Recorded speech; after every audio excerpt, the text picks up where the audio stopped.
27-year-old Sydney woman is the 7th woman allegedly killed by domestic violence in Australia since the beginning of May.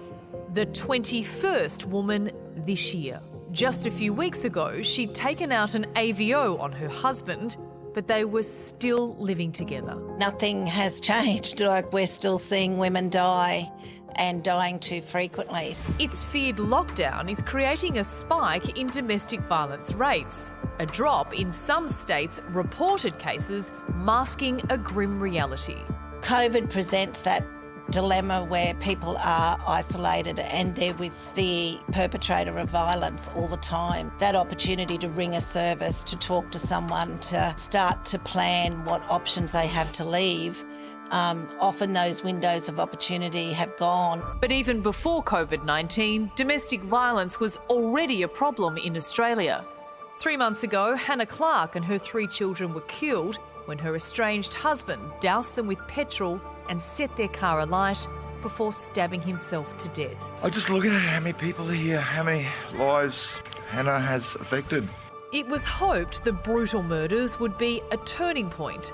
1 week after their deaths, a Senate committee was established to lead an inquiry into DV, focusing on violence against women and their children. There will rightly be an inquest. It will speak the truth, I have no doubt. But no truths were spoken, no submissions taken, no hearings held, and no questions answered. The final report submitted 3 months ahead of schedule. In my view, the committee failed the Senate, the committee failed the public, and the committee failed Hannah and her 3 lovely children. You can't solve this problem without looking at how women are seen in intimate relationships. We need a permanent mechanism where, as a nation, we really look at dealing with domestic violence once and for all, and not starting and stopping inquiries. I just think we need to really focus down on 7 women have lost their lives in 21 days. And I cannot believe that the government felt it was okay to run this inquiry without taking submissions from anyone in the domestic violence sector or victims or their families. And I think it sends a really strong message to people that they're not taking it as seriously as they need to. I'm not sure the government would say that it was okay. I think that's the point, right? Like, I'm trying to figure out what happened.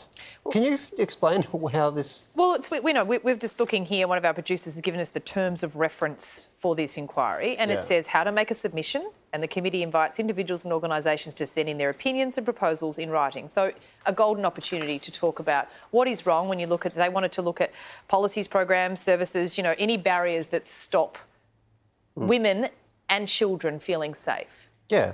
And I'm looking at the same terms of reference. It says that they can be informed by previous reports, but this committee has to inquire into and report. How do you inquire without getting some... I don't know. Is this being wrapped up early because of the current situation with COVID? Is it just because did it get...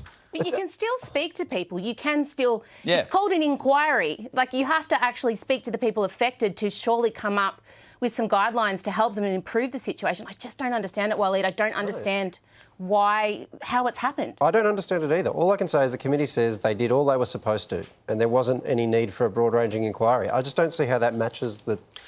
I don't know, maybe I'm missing something. It feels... And that it was submitted early.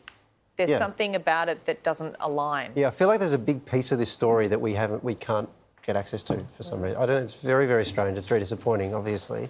For National 24-Hour Counselling helpline and support, you can call 1-800-RESPECT, of course. That's 1-800-737-732.